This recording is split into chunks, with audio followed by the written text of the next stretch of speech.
മലയാറ്റൂർ അന്തർദേശീയ തീർത്ഥാടന കേന്ദ്രത്തിൽ പാരിഷ് കൗൺസിൽ യോഗം ചേർന്നു. പരിശുദ്ധ ഫ്രാൻസിസ് മാർപ്പാപ്പയുടെ വിയോഗത്തിൽ അനുശോചനം രേഖപ്പെടുത്തിക്കൊണ്ട് തീർത്ഥാടന കേന്ദ്രമായ മലയാറ്റൂരിലെ പുതുഞായർ തിരുനാൾ ദിനങ്ങളിലുള്ള പ്രദക്ഷിണവും പൊൻപണമിറക്കലും ഒഴിവാക്കിയതായി വികാരി ഫാദർ ജോസ് ഒഴേലക്കാട്ട് അറിയിച്ചു.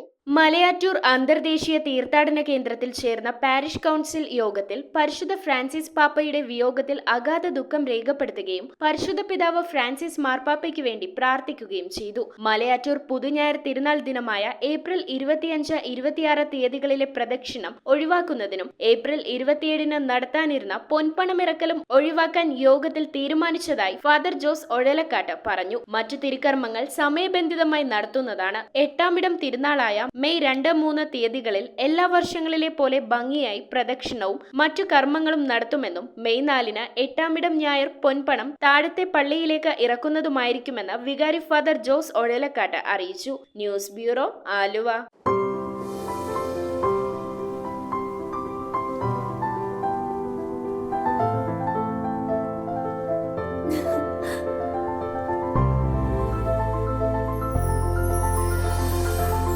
കളങ്കമില്ലാത്ത സൗഹൃദം പോലെ കലർപ്പില്ലാത്ത വിശ്വാസം. കല്ലൻസ് ജ്വല്ലറി.